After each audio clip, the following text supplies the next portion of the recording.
travers ça. Avec des coupures. Oui. Bonsoir à tous, c'est un plaisir pour moi de vous retrouver pour cette émission qui ne sera pas une émission politique puisque, comme je vous l'avais annoncé hier, nous avons sur ce plateau l'évêque de Guadeloupe, donc notre évêque Rio Creux, qui est ici pour s'adresser bien sûr à vous. Nous sommes dans une période favorable pour cela, donc on va récupérer, Monsieur l'évêque, quelques appels de téléspectateurs qu'ils puissent vous adresser quelques mots ou vous poser des questions, puisque nous sommes, comme je l'ai dit, dans une période favorable pour cela. Alors, comment vous sentez-vous? Très bien. Très bien. On a bien commencé la semaine sainte et elle se déploie tout au long de cette semaine. Oui, alors, on sait que vous êtes un petit peu plus lourd maintenant, puisque chevalier de la Légion d'honneur, c'est ça? Oui, voilà, oui, officier de la Légion d'honneur, depuis quelques semaines. Depuis quelques semaines. Et pour vous, qu'est-ce que ça représente? Ça représente au fond la reconnaissance aussi de la France et de la République auprès d'un serviteur de l'Église. Il y a une tradition, il y a des évêques, des religieux, des religieuses qui reçoivent une décoration, mais là, elle prenait tout son sens après avoir reçu les insignes de chevalier de la Légion d'honneur il y a déjà longtemps du président Chirac à l'Élysée en 2007. Voici que... Qui était l'un de vos amis. Que je connaissais. On peut dire ça. Mais ce n'est pas à ce titre que je l'ai reçu, parce que la reconnaissance et la Légion d'honneur est donnée à ceux qui ont servi pour le bien commun et dans le cadre de notre pays.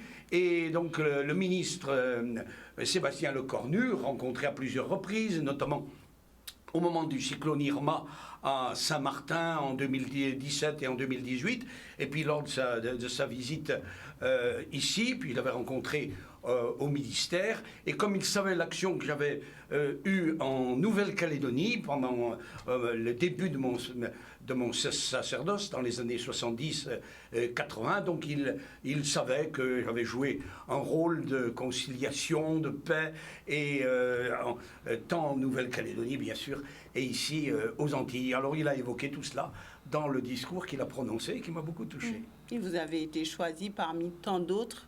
Oui, il y a plusieurs évêques qui ont été honorés de cette distinction. C'était l'archevêque de Strasbourg, Monseigneur Ravel, et l'archevêque émérite de Monaco, Monseigneur Barcy, puis deux religieuses qui sont supérieures générales de congrégation, une congrégation d'ailleurs qui est présente ici dans notre diocèse, la congrégation des Salésiennes, et sœur Yvonne Clergoat, qui est une bretonne, a reçu les insignes d'officier de la Légion d'honneur à Rome, où elle habite, et puis une autre religieuse, la supérieure générale des sœurs franciscaines missionnaires de Marie. C'est dire ainsi aussi le lien qu'il y a entre notre pays, et puis bien sûr l'Église. Mais quelquefois d'ailleurs cette décoration est donnée à des personnalités d'Église qui ne sont pas nécessairement françaises. D'accord. Alors aujourd'hui, et je sais que vous êtes un observateur de ce qui se passe ici en Guadeloupe, alors il y a vraiment ce vent de défiance, je dirais, défiance envers les hommes politiques, envers les professionnels de santé, en tout cas défiance de tout genre. Est-ce que vous avez le sentiment d'être celui qui inspire confiance aujourd'hui? Je pense que l'Église apporte un message de paix, de confiance, de communion, de concertation. Mais je ne suis pas ni un homme politique, ni un syndicaliste. Je suis là simplement pour donner le message de l'Évangile, et en étant bien sûr un observateur attentif de ce qui se passe et du temps difficile que nous vivons, il faut se le dire, puisque depuis un an, avec la pandémie, avec le monde hospitalier, les morts aussi de la Covid-19, et puis ce qui se passe aussi dans les écoles. Dans les écoles, je comprends aussi toutes les réactions de ceux qui vivent ce temps avec les enfants, avec les jeunes, qui est un temps très particulier, mais néanmoins, cependant, je conduis comme tout le monde et je vois bien qu'il y a aussi des imprudences qui aboutissent à ce qu'on a pu voir encore récemment, c'est-à-dire des morts et des blessés sur la route, et ce qui constitue une grande tristesse, une grande tristesse. Oui. Vous êtes le plus aimé, le mieux aimé en Guadeloupe? Je ne sais pas. On va dire ça? Oui. Vous ne vous êtes jamais posé la question? Si. Je n'ai pas compris. Est-ce que vous êtes déjà posé la question à savoir si vous êtes le plus aimé aujourd'hui en Guadeloupe? Non, écoutez, le mieux aimé. La référence. On aime Dieu et on aime son prochain. Si je suis une référence, tant mieux. Et je sais que toutes les personnes que je rencontre, de tout milieu et de tout niveau de responsabilité, sont des personnes que j'écoute attentivement et avec lesquelles on peut aussi échanger et donner quelques conseils, chacun dans sa responsabilité. Alors, et à l'image un peu de ce que fait le pape François, dont nous avons suivi le voyage magnifique qu'il a fait dans ce pays en guerre, c'est-à-dire l'Irak, et qui s'est déroulé d'une manière exceptionnelle. On en a parlé dans les médias, peut-être pas assez, mais c'est pour ça que je tiens à souligner ce voyage que le pape a fait en s'adressant à toutes les populations et puis en rencontrant aussi l'ayatollah Sistani pour montrer aussi le dialogue interreligieux. Et lui, le pape, il est l'évêque de Rome et l'évêque, c'est l'évêque ici de Guadeloupe, de Basse-Terre, de Pointe-à-Pitre et on va dire des îles du Nord. Eh bien, nous avons une responsabilité. Nous sommes là pour apporter la parole de Dieu, pour apporter la parole de paix et pour apporter aussi le message qui est l'amour de Dieu pour tous et l'amour que nous devons avoir les uns pour les autres. Alors justement, n'avez-vous pas le sentiment que plus on parle d'amour, moins s'il y en a, en tout cas en termes de manifestation? Peut-être parce que aussi on cherche souvent ce qui s'appelle les zizanies. La zizanie, ça veut dire, c'est comme dans la parabole du bon grain et de l'ivraie, l'ivraie qui pousse avec le bon grain. Et il faut être, bien sûr, une expression qui est populaire, on va dire, il faut être positif. Mais au lieu d'être négatif et puis de vouloir que la vie ensemble est possible, quelles que soient nos origines, quelles que soient nos histoires respectives, et pour que dans un beau territoire comme la Guadeloupe, avec beaucoup de richesses à la fois géographiques et surtout humaines, et bien que nous puissions vivre ensemble malgré la terrible pandémie dans laquelle nous sommes. Avez-vous bon espoir que l'amour puisse, on va dire, reprendre sa place, que les hommes puissent vraiment s'aimer, hommes avec un grand H, bien sûr. Et j'en ai le témoignage, je veux dire, chaque jour, j'ai commencé la Semaine Sainte à la cathédrale Notre-Dame de Guadeloupe, donc dimanche matin, j'étais émerveillé par la beauté d'abord de la liturgie, mais aussi par les rencontres après la messe, et des personnes très simples qui viennent participer à la prière de l'Église et qui viennent recevoir le message du Christ, puisque c'est le sens même de ce que nous allons de ce que nous avons commencé, de ce que nous allons vivre dans les jours qui viennent.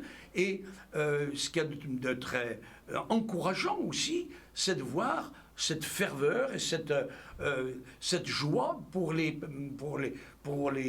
personnes, les fidèles qui sont de tous âges et de toutes conditions. Et je pense en particulier aux enfants et aux jeunes qui viennent aussi, pour nombre d'entre eux, participer à la liturgie, à la vie de l'Église, eh bien, de voir que c'est un signe d'espérance. Il y a toujours eu l'espérance. Et pour nous, eh bien, les vertus théologales, c'est la foi, c'est la charité et c'est l'espérance. Et la plus grande des trois, dit saint Paul, c'est la charité. Alors la charité, elle est pour tous. La charité, c'est-à-dire l'amour. En novembre 2020, rappelez-vous, vous avez dit « Nous pouvons vivre plus simplement ». Oui. Vous vous rappelez de ça? Oui. Qu'est-ce que vous avez voulu dire par là? Et est-ce encore d'actualité? Bien sûr, bien sûr. La semaine dernière, il y avait la conférence des évêques de France. Pendant 2 jours, en visio, j'aurais dû être à Lourdes, mais finalement ça a été en visio, j'ai suivi bien sûr, et un des thèmes était l'écologie intégrale, à la suite de l'encyclique du pape François, Laudato Si. Vous vous souvenez, il y a 5 ans de cela, il a repris les mots de la prière de François d'Assise au XIIIe siècle. Laudato Si, c'est en italien, ça veut dire « Loué sois-tu, Seigneur, pour ta création ». Eh bien, la création, on en a pris conscience, elle nous est donnée, mais on doit la respecter. Et vivre plus sobrement, c'est aussi ce que nous pouvons faire, je dirais, nous chrétiens, bien sûr, mais aussi tout le monde, parce qu'on voit bien les études qui sont faites pour se projeter dans 20 ou 30 ans, voire même certaines thèses radicales qui nous prédisent un avenir sombre pour la planète. Et donc, c'est la raison pour laquelle, et à cet égard, l'Église a pris sa part. Le pape, d'ailleurs, dans un texte qu'il a publié, une interview qu'il a donnée, il a expliqué comment l'encyclique Laudato Si, qui a été publiée en 2015, c'était juste avant le rassemblement à Paris, de la COP 21, je ne sais plus, et il s'est associé complètement par son texte. Et nous, eh bien, nous pouvons nous associer. Alors, il y a des manières très, très simples, ou bien, et celle aussi d'une autre manière de vivre, et une autre manière d'utiliser l'énergie, les énergies nouvelles, qui peuvent permettre aussi de respecter notre planète mieux que nous ne le faisons. Alors, la Bible dit, lorsque Jésus reviendra, si je ne dis pas vrai, vous me dites, lorsque Jésus reviendra, trouvera-t-il encore de la foi sur la terre? C'est une question. Alors, est-ce qu'aujourd'hui, il y a des manifestations tangibles de la foi ici en Guadeloupe? Oui, bien sûr, en permanence. Avec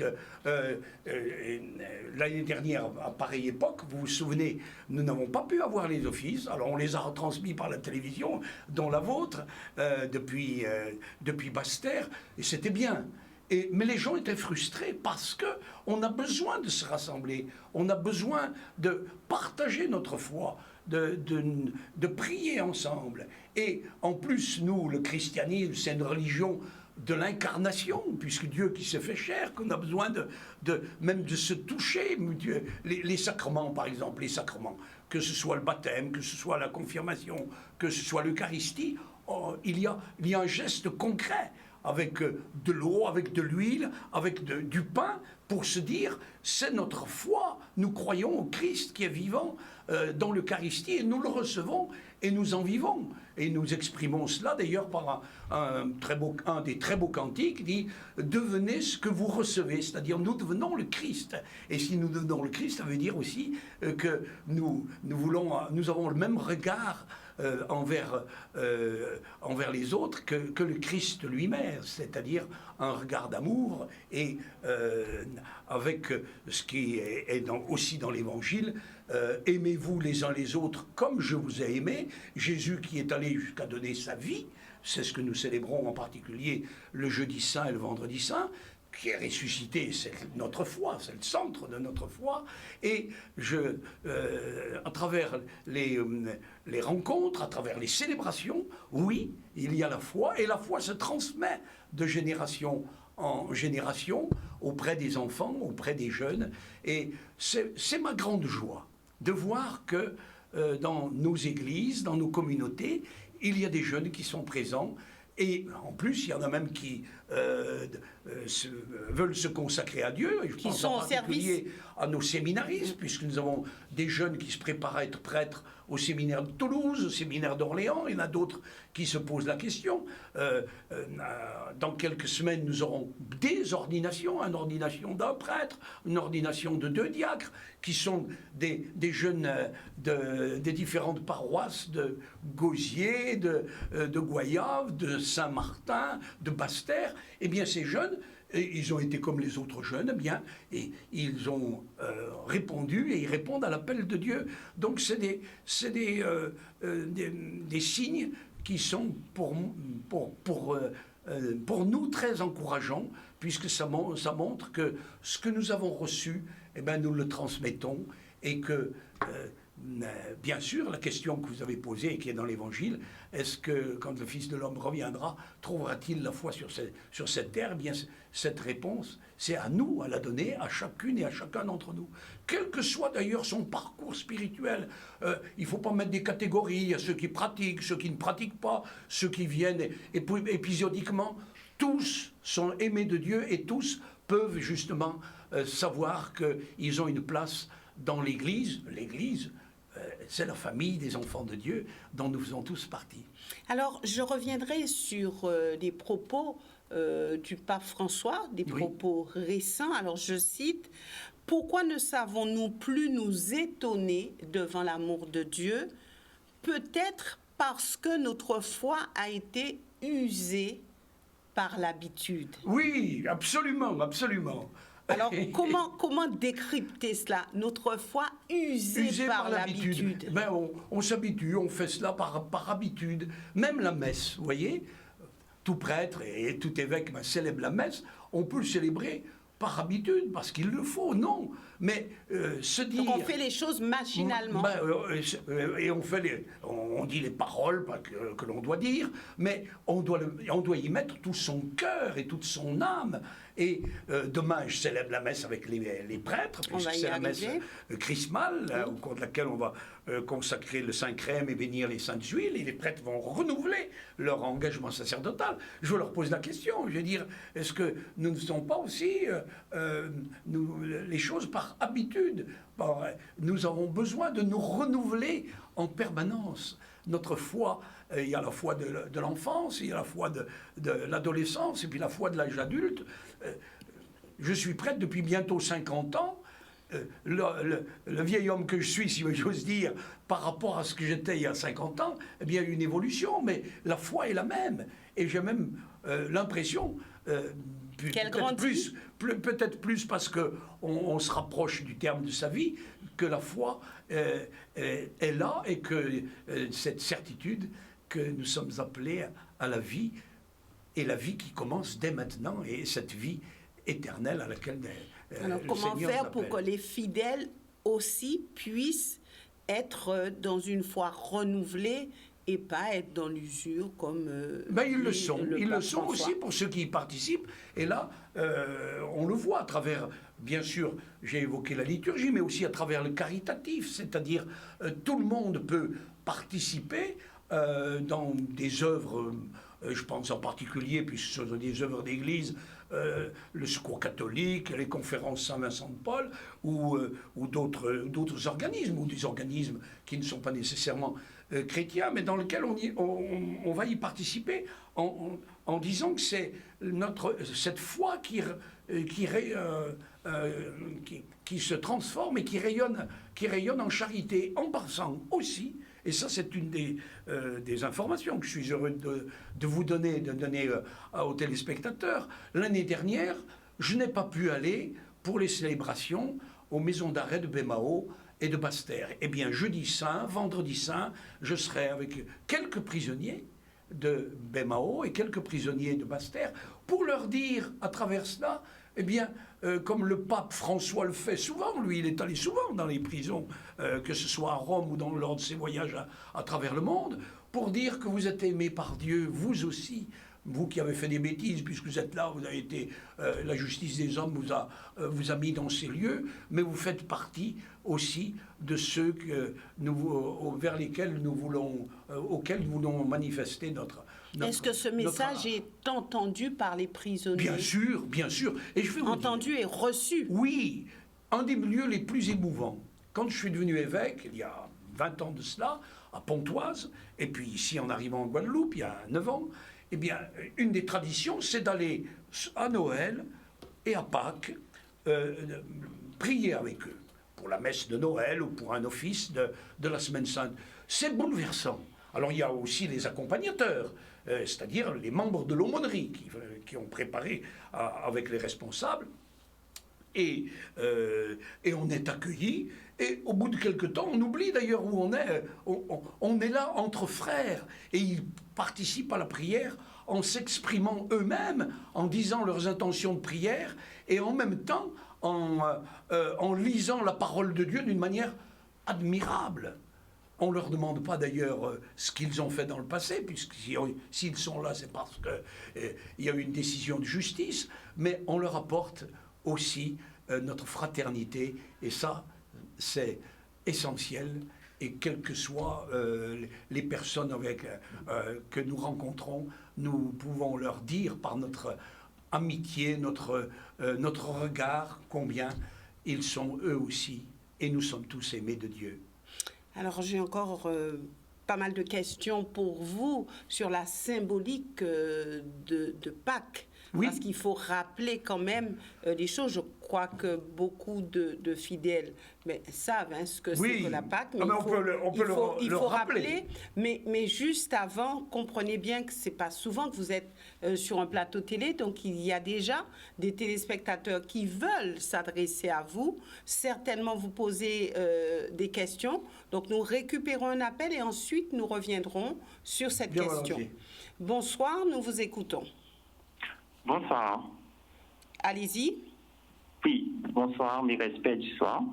Oui, bonsoir. Alors, ma première question serait celle-là. Par rapport à la pandémie que nous vivons, que nous subissons en ce moment, j'aimerais avoir l'avis de l'évêque.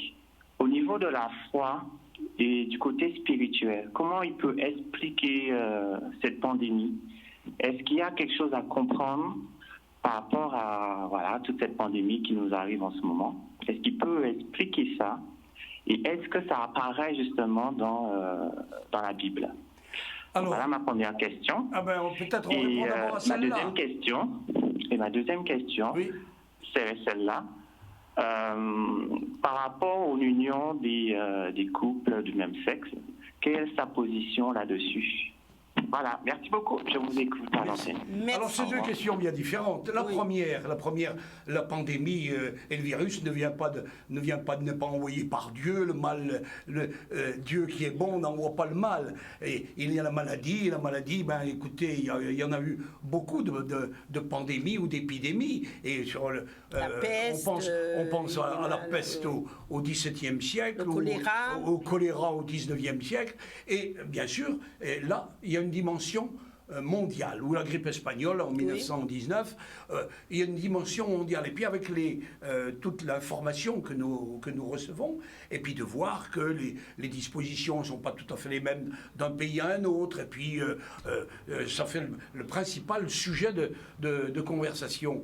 Et ce qu'il y a d'essentiel, c'est justement de lutter contre cette maladie et de soigner ceux qui sont malades. Et c'est ce qui se passe, bien sûr, dans les hôpitaux, et je pense en particulier pour notre part au CHU et au CHBT, où je vais aussi régulièrement, et où il y a des aumôneries d'ailleurs pour accompagner spirituellement les malades.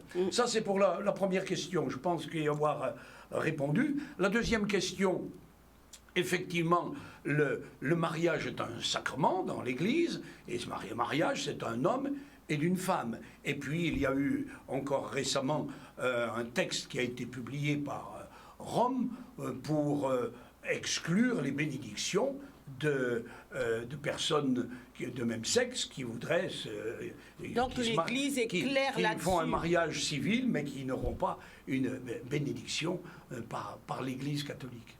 Mais voilà. Néanmoins, ça c'est important de le dire, j'en connais naturellement, des personnes homosexuels qui font partie aussi de la famille de l'Église et qui méritent d'être accompagnés et d'être respectés. Voilà, nous avons déjà un autre appel, mais nous répondrons quand même à cette question, la symbolique même de Pâques. Pâques, c'est au terme de la Semaine Sainte. C'est ce que nous avons vécu depuis le dimanche des Rameaux, mercredi saint, c'est-à-dire demain, la messe chrismale, c'est-à-dire avec la messe au cours de laquelle on bénit les saintes huiles, et c'est lié d'ailleurs au sacrement du baptême, de confirmation, d'ordination, l'onction des malades, et les catéchumènes, qui sont très importants, c'est-à-dire les adultes qui se préparent au baptême, que nous avons accueillis au début du carême, il y a 40 jours, et qui vont être baptisés à Pâques.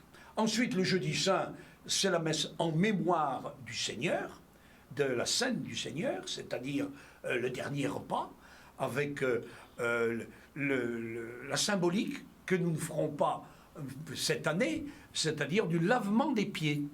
Puisque Jésus a lavé les pieds de ses disciples, on lit cela dans l'évangile de Jean au chapitre 13, et on prend des personnes et on leur lave les pieds comme Jésus lui-même l'a fait, pour dire que nous avons, pour reprendre la parole du Christ, ce que j'ai fait, vous aussi.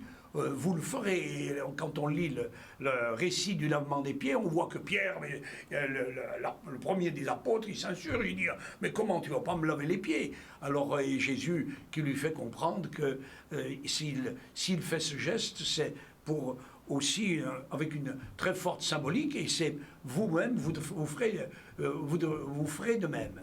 Et ensuite, après le dernier repas de Jésus, qui a institué en quelque sorte l'Eucharistie, il va au Jardin des Oliviers, donc c'est la prière silencieuse, l'évocation de la passion de Jésus, et puis le Vendredi Saint, qui est un jour très important, et je dirais peut-être ici encore plus qu'ailleurs, parce qu'il y a ce qu'on appelle la tradition des chemins de croix dans les villes, que nous n'allons pas vivre cette année. On va avoir les chemins de croix à l'intérieur des églises, en raison de la situation particulière dans laquelle nous sommes, et des rassemblements à l'extérieur qui ne sont pas possibles.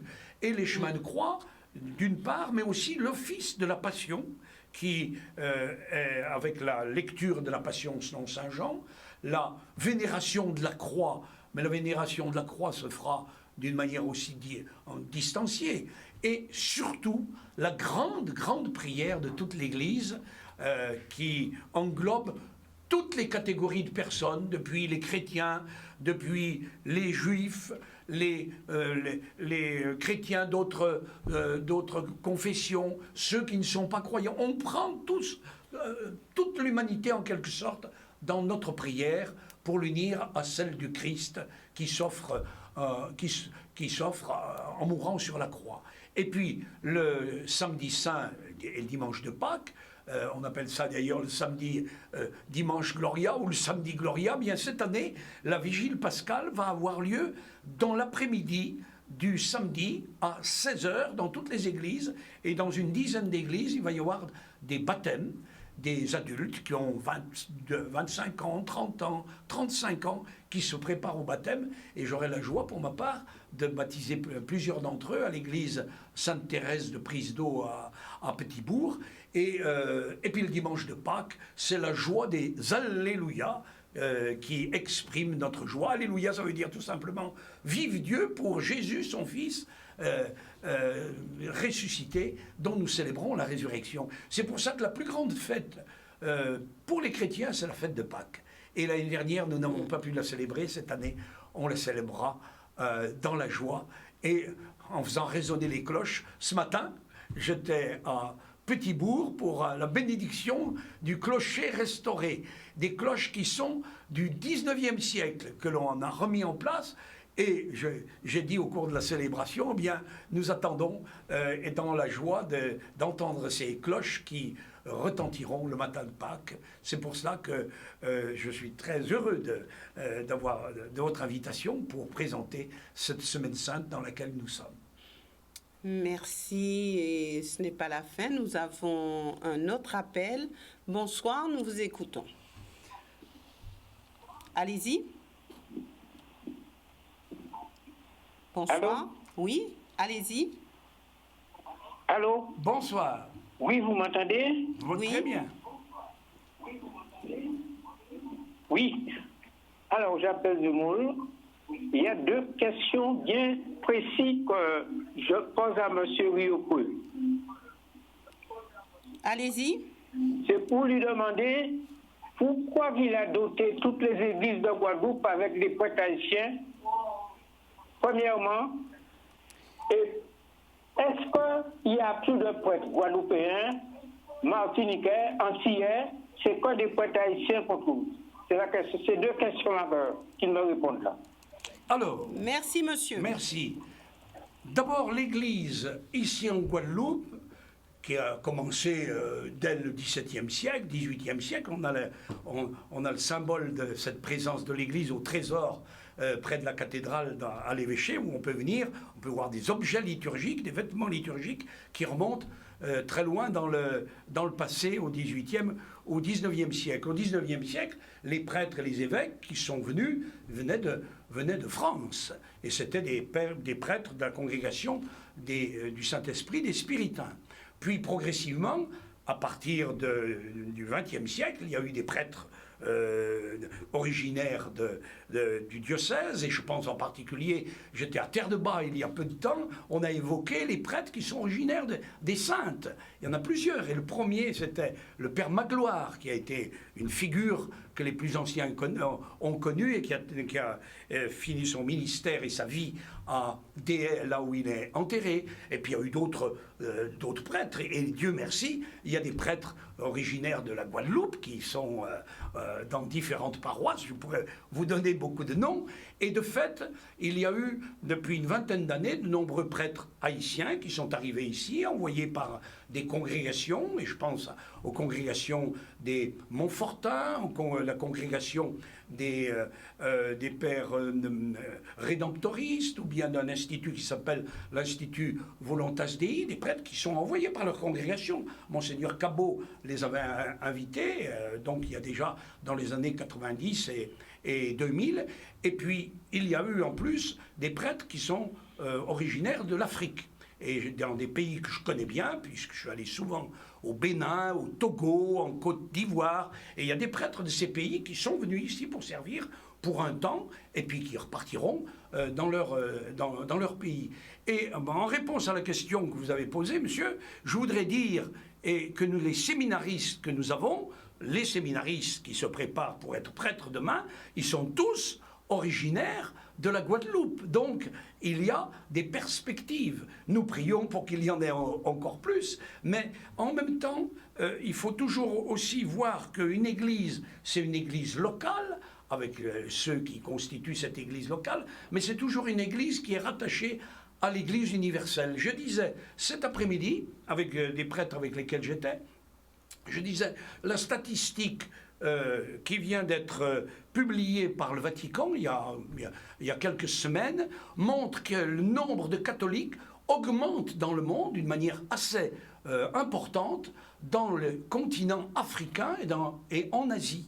Alors bien sûr, il y a peut-être une baisse aussi du nombre de catholiques et du nombre de prêtres, et je pense en particulier dans la France métropolitaine, mais ici nous avons de nombreux prêtres qui sont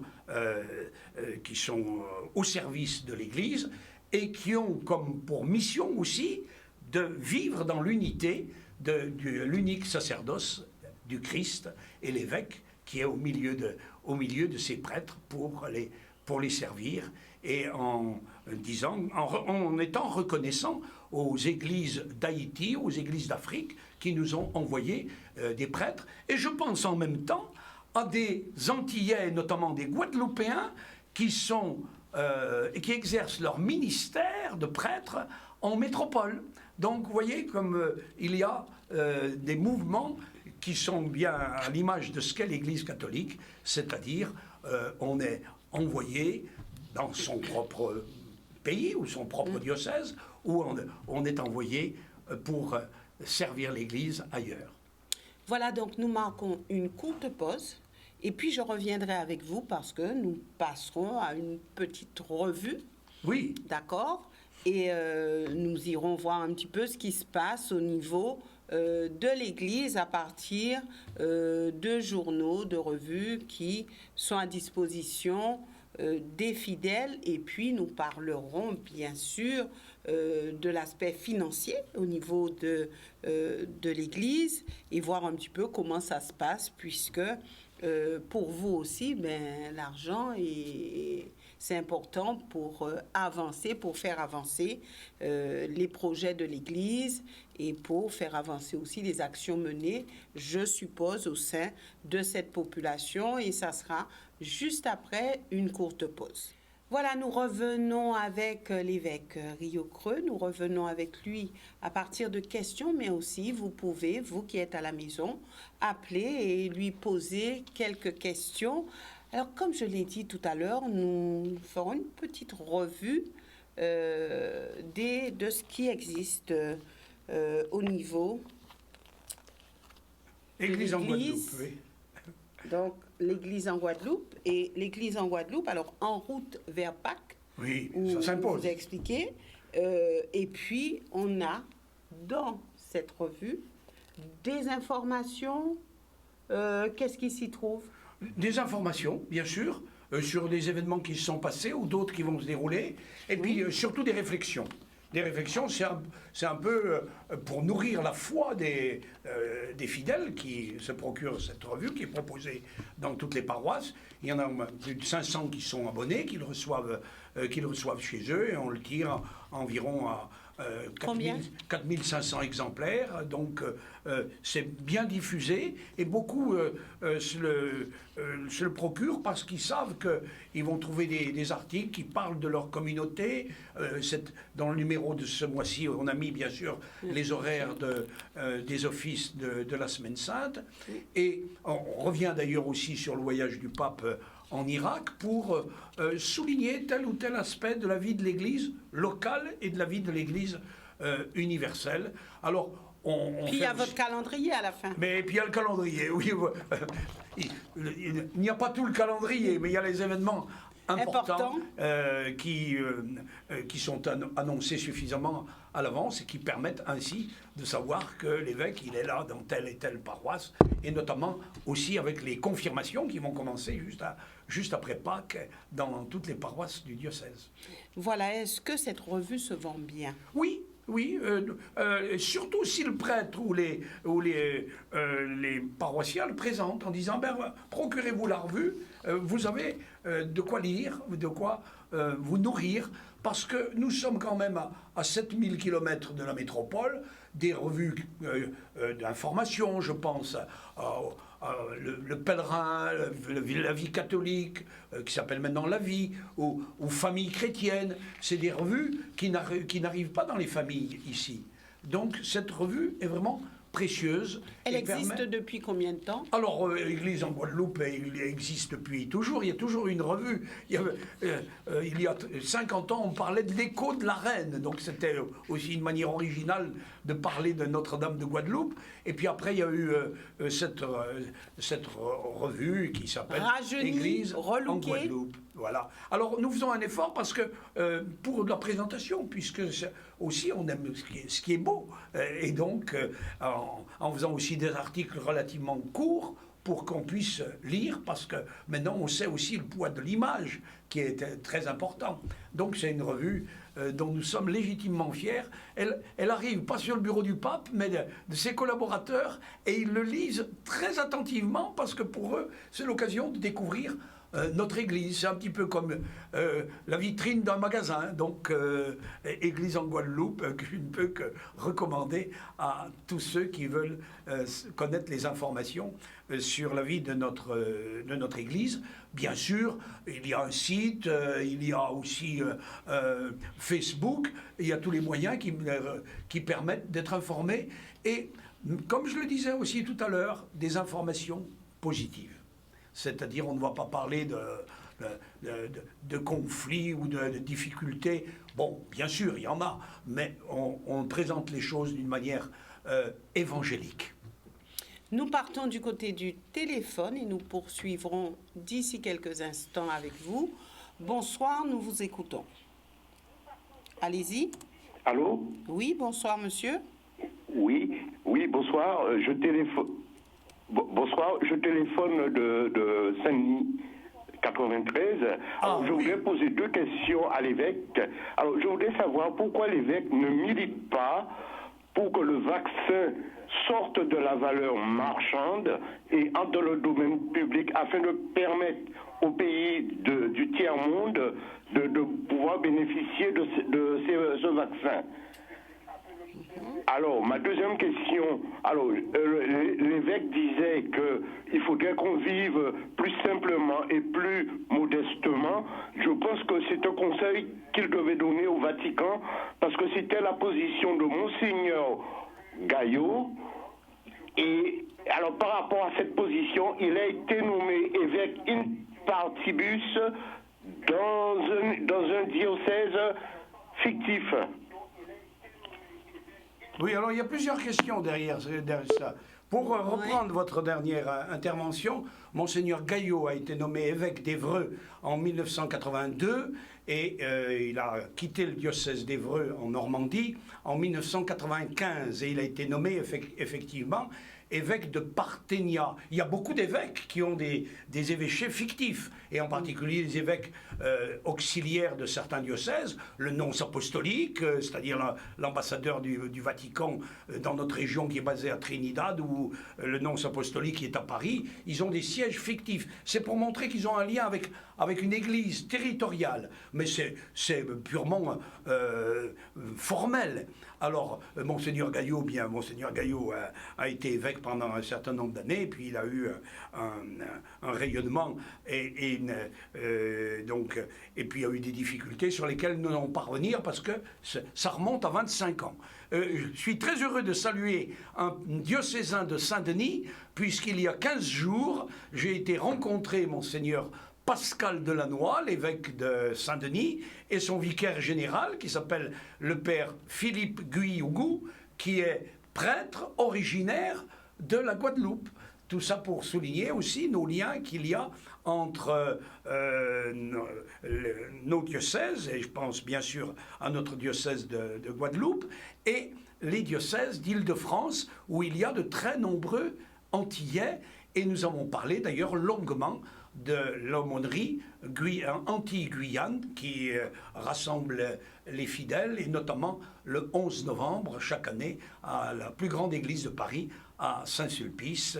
Et c'est une joie pour les évêques des Antilles-Guyane, avec les évêques aussi de la région parisienne, de célébrer la messe et de nous retrouver là pour une messe avec beaucoup de ferveur et beaucoup de joie et d'enthousiasme. Et maintenant, concernant les vaccins. Les vaccins. Alors, ce monsieur disait, est-ce qu'il ne faudrait pas un petit peu vulgariser le vaccin pour qu'il soit distribué de manière gratuite? Alors, le Vatican a montré l'exemple. Le pape lui-même a été vacciné. Quand il est parti en Irak, toute la suite du pape, environ une trentaine de personnes, et les 60 journalistes qui l'accompagnaient dans l'avion, ils ont tous été vaccinés. Et il y a un vaccinodrome. Mais il disait qu'il fallait militer pour que le vaccin puisse... Pour vacciner tous les citoyens du Vatican, qu'ils soient évêques, prêtres ou laïcs. Et le pape, à plusieurs reprises, a insisté justement pour que les vaccins soient... que les populations soient vaccinées, et en ayant une attention plus particulière avec les populations les plus pauvres. Et ça, c'est au niveau des gouvernements à organiser, donc pour que les vaccins soient donnés. Est-ce que le pape a suffisamment d'influence, justement, pour que le vaccin puisse être... Sa parole est écoutée. Sa parole est entendue et écoutée, oui. Mais après les décisions, ce n'est pas le Vatican et le pape qui vont faire le travail, qui dépendent des autorités des pays, des autorités politiques et des autorités médicales. Autre appel. Et pour ma part, bien évidemment, je serai vacciné dans peu de temps. Oui. Autre appel, bonsoir, nous vous écoutons. Oui, allez-y, nous vous écoutons. Bonsoir. Une question. Allez-y. Oui. Alors, nous avons eu un président noir aux États-Unis. Oui. Donc, je voulais savoir si on peut espérer un jour avoir un pape noir. Ah, oui, bien sûr. Merci, bien madame. Sûr. Il y a eu des papes africains au début de l'Église, mais qui étaient d'Afrique du Nord, on va dire. Il y a des très belles personnalités cardinaux africains. J'en ai connu un qui aurait pu être pape. Il a été le premier après le pape. Il s'appelait le cardinal Bernardin Gantin. Il était originaire du Bénin. Il a donné son nom à l'aéroport, parce que c'est la plus haute personnalité de ce pays, qui a été nommé cardinal par le pape Paul VI. Et puis il a été très proche collaborateur de Jean-Paul II, il était très proche du pape Benoît XVI, et ce cardinal Gantine était un noir, un cardinal africain respecté mondialement par ses frères cardinaux. Je parlais encore aujourd'hui du cardinal Grégory, qui est le nouvel archevêque de Washington. C'est le premier cardinal noir aux États-Unis, et j'aurai l'occasion de le rencontrer d'ailleurs assez prochainement. Et je connais beaucoup ayant vécu aux États-Unis, de prêtres, d'évêques qui sont de la communauté afro-américaine, donc montrant aussi, en plus dans ce pays qu'est les États-Unis, il y a de nombreux évêques, par exemple, qui sont vietnamiens ou qui sont originaires de pays d'Amérique latine et qui sont évêques. J'en parlais aussi récemment, j'ai été en contact avec un évêque, c'est l'évêque de l'île proche de Saint-Martin, Saint-Thomas des Virgin Islands, américaine.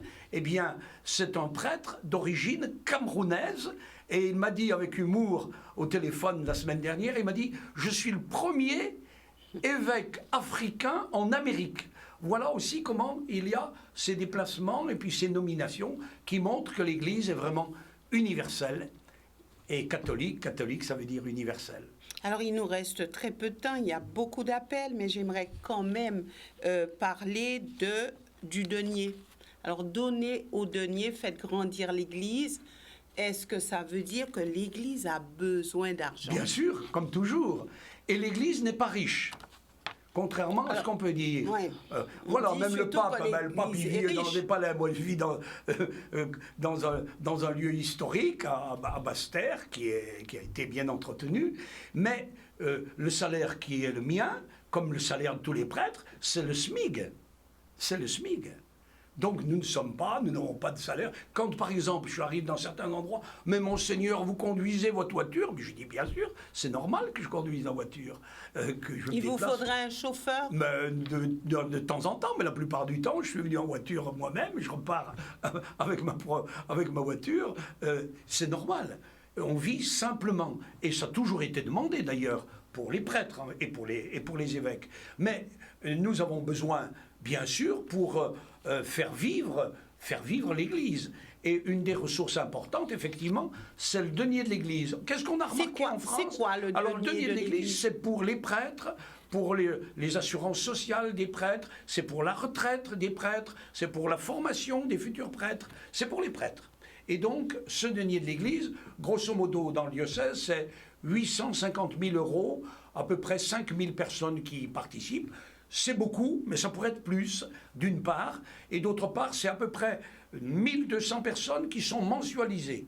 Donc, chaque mois, ils donnent 10 €, 15 €. Et à la fin de l'année, ça fait une somme assez conséquente qui permet ainsi à l'Église de vivre. Et puis les quêtes. Les quêtes où les fidèles sont généreux. Et puis, bien sûr, les actions qu'ils peuvent faire, et notamment pour la construction ou la restauration de chapelles. J'évoquais ce matin le clocher de Petit-Bourg. Eh bien, tout ça a été possible par l'investissement, bien sûr, de la mairie et puis la Fondation du patrimoine, mais aussi la participation des paroissiens et la participation... Est-ce que les Guadeloupéens sont généreux? Oui, ils le sont. Ils le sont. Et ils peuvent l'être dans des actions, je pourrais donner de nombreux exemples, mais il y a aussi le quotidien, et pour tout vous dire, donc le diocèse, c'est 5 millions de budget, ce qui est assez modeste, pour les 70 prêtres, et puis les laïcs qui sont salariés au service de l'Église, mais nous avons eu une diminution de 20% de nos recettes. Donc, Pourquoi mais parce qu'il n'y a pas eu de célébration, il n'y a pas eu de messe. Donc, les messes étant célébrées avec moins de fidèles, eh bien, les rentrées financières sont diminuées d'autant. C'est pour cela que la participation régulière aux deniers de l'Église, et on l'a vu ici, et on l'a vu en métropole, on a même eu une augmentation de la participation des fidèles aux deniers de l'Église, qui est la ressource la plus importante pour la vie de l'Église. Alors, je lance Donc, un est-ce appel. dire qu'il faut continuer à donner? Oui, tout le Est-ce temps, dire oui. qu'il faut donner plus? Oui. Plus souvent? C'est chacun.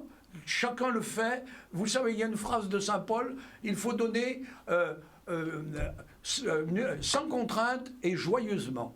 Et on se souvient aussi de la phrase de Jésus, que ta main gauche ignore ce que donne ta main droite. Mais ça veut dire qu'aussi, tout chrétien, tout catholique devrait participer au denier de l'Église et bien sûr à la quête qui est faite là pour le service de la paroisse.